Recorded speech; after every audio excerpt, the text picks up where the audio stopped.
Hey, hi there, you guys, Taurus. Welcome to your December 2020 weekly Psychic Tarot card prediction. Cross-watcher energies are interchangeable, but only take those portions that are resonating with you. This is a general reading. Guys, I'd like to thank you for supporting my channel. It keeps me able to provide you with these readings for free. This reading is for Taurus Sun, Moon, Rising, Venus, anywhere Taurus is prominent in your chart. And if it's not resonating with your Sun, check your Rising or your Moon. Sometimes your Rising resonates even more. This is a general reading for Taurus. I'd like to thank my divine helpers for allowing my access to the Akashic records, so I give a true and accurate reading for the sign of Taurus, with no judgment. Taurus, Sun, Moon, Rising, Venus.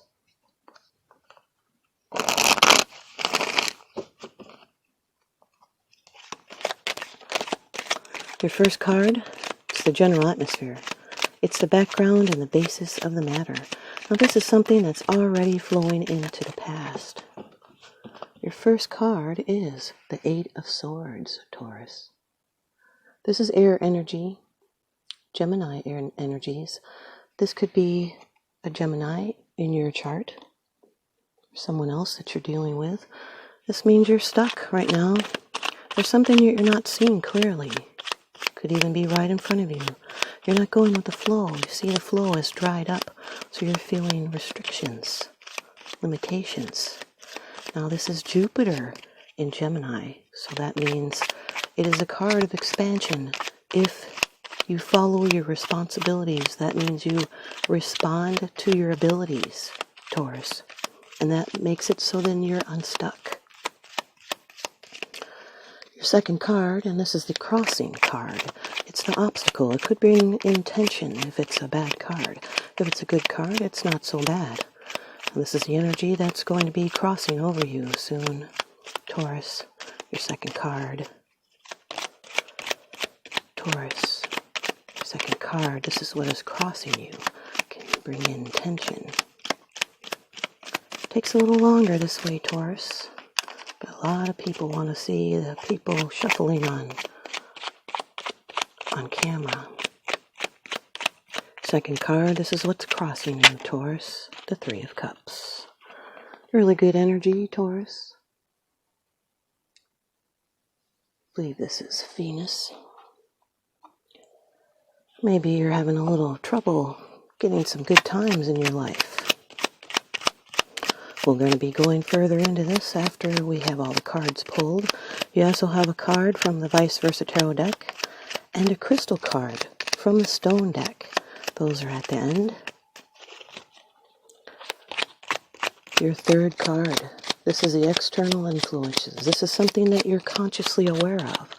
This can be your attitude, Taurus. Oh, we had two cards come out. Uh-oh. Okay, we got the Tower. We got the Fool. Tower, fire energy. Scorpio. Aries. Bottom of the deck. Taurus. You're worried about something that's got you stuck. You're having a hard time feeling joy. Something has happened. It rocked your world.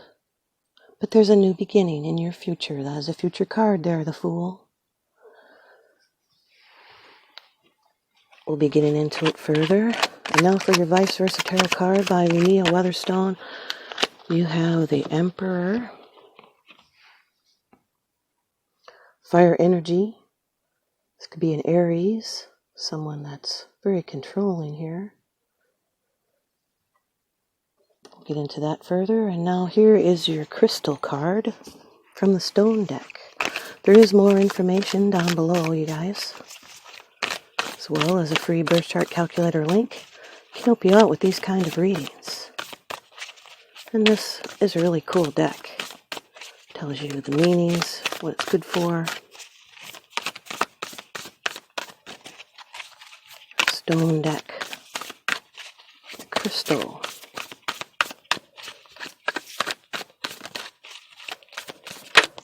Now your crystal is Aventurine. It's kind of a greenish blue color there. Aventurine.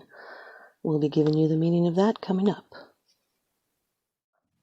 Okay, Taurus, now we're going to delve deeper into the reading. Your first card in that position of the general atmosphere is the Eight of Swords, Jupiter in Gemini. Now this card is a card of bondage. It's a fear to move out of a situation. It could be you that's being your own worst enemy. Because this fear is out of indecision. It's feeling trapped. It's something that you can do to change matters. And this is a situation that's just temporary. You'll need to use courage to think in a new way and cast off bonds and obligations. And in this situation at hand, you'll have to change habitual behavior so you can get further along. So do not dwell on wrong thoughts or ideas because it will bind you from moving forward. You could be fearful of moving out of a situation that is binding. But a sign is going to come to show the way. There are some problems to overcome and decisions to make, and you will not remain stuck. You may be being confused about what to do, and you're having some self-doubt. Could be afraid to make the wrong decision. Your second card, and this is the energy that's crossing over your path. This can be something that's bringing in tension. This is water energy, the Three of Cups, Mercury in Cancer. Card of celebration with friends, family, or could you be going to dinner? It's great rejoicing, it's cooperation, it brings in healing. Could be a circle of friends, can even be reunions, it's a gathering, festivals, a happy occasion. Could even be finding a new love. It's balanced emotions, thriving in friendships, experiencing emotional breakthroughs, and extending goodwill. Being in this position, it could be that you're not able to do these things that you want right now. Could be because of what's going on in the world. Your third card, this is something that's happened. It's the external influences. It's something that you are consciously aware of. Number 16 of the Major Arcana, the Tower. Now this is ruled by a Mars, fiery energy, so this can be an Aries or a Scorpio in your chart, or someone else's that you're dealing with. This is a falling out, obviously, see that? It was an overthrow of an existing way of life. Those are yads, representing divine influence. It was something that's beyond your control, like an act of God. It was shaking foundations. It's unseen forces at work. There was an upheaval, a rupture, a release. It was some kind of chaos. Might have been a revelation. Was being emotionally shaken, physically stricken, or shocked out of complacency. Suddenly exposed or enlightened. You may not have believed that what is happening was for the best. It's a wake-up call to be cautious. It's ambitious goals that were made with false premises.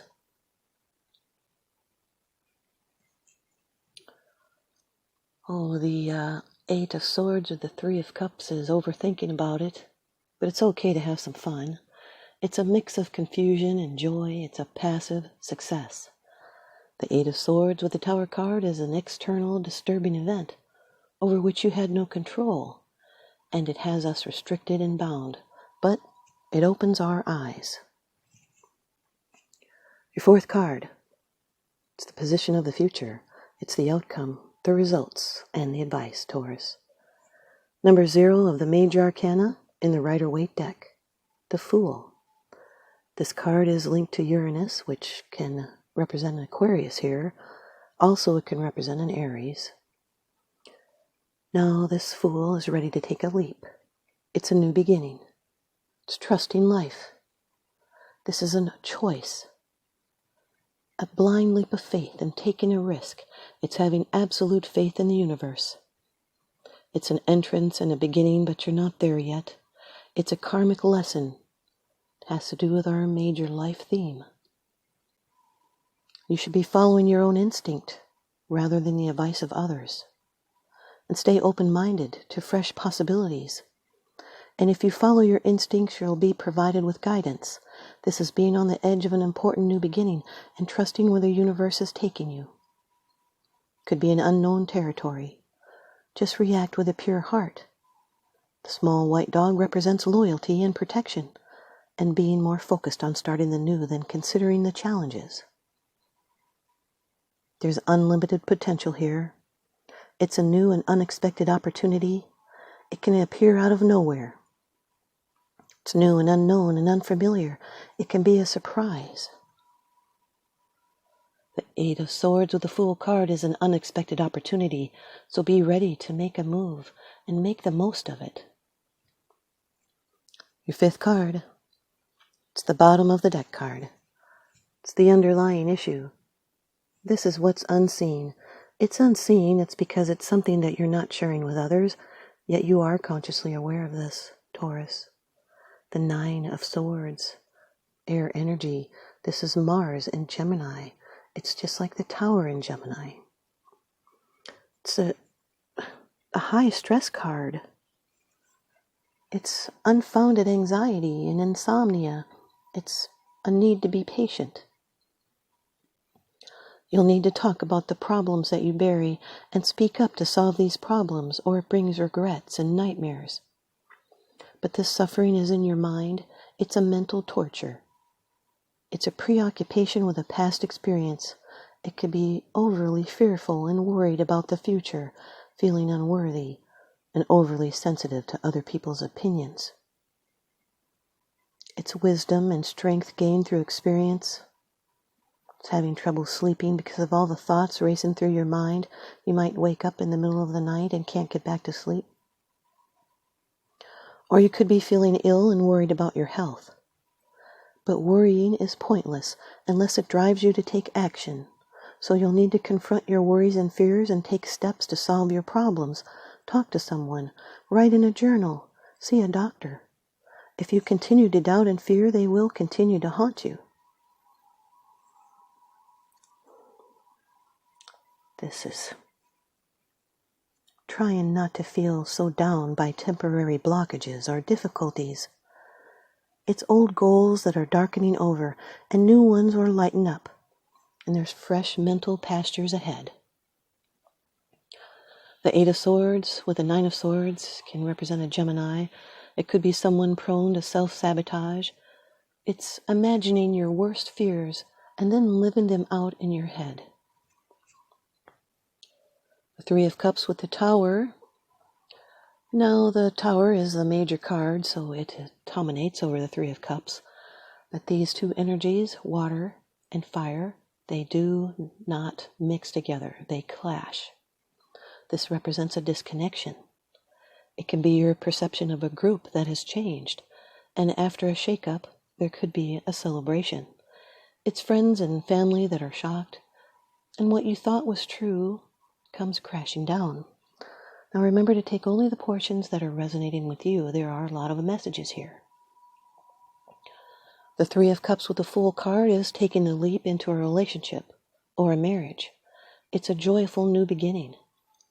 The Three of Cups with the Nine of Swords is celebrating, even though you feel it is hopeless. It is a friendship anxiety. It could be bad company. Maybe someone you're hanging around with has a bad temper. You don't like it. The Tower with the Fool card is a shocking surprise. It's a new beginning from the destruction. It's a destruction of lies. It can also represent growing pains. The Tower with the Nine of Swords is a new arrangement that causes worry. It could be anticipating the worst, but it doesn't turn out as bad as you think. The Fool with the Nine of Swords is feeling unprepared. It could be worry about a new situation. Here's your ViceVersa Tarot card from the deck by Lunaea Weatherstone. Number 4 of the Major Arcana. This is the Emperor. This is another Aries card. You have Aries, Gemini, Cancer, Scorpio, Aquarius in your reading. The Emperor, this side, clad in full armor, he sits upon his cube-shaped throne at the mouth of a cave. The throne is weathered, the ram's head on either side worn smooth over the ages. Above his right hand floats an orb of pure gold, and in his left hand he holds a golden ankh. Between them a sun face is etched in gold on his armored breastplate. The Emperor's crown is iron, bearing the symbol for Mars. Deep lines are etched on his face, which expresses both strength and care, for his responsibilities are great. When you get this side in a reading, the Emperor differs from his Empress in the domination of their realms. She is the nurturer of life, the ever-renewing in the endless cycles, and thus, for her, the present moment is key. He looks toward the future, both immediate and long-term. The Emperor builds things to last beyond his lifetime. When this card comes up, consider your legacy. How would you like to expand your influence? What do you want to leave behind? And now here is your crystal card from the stone deck.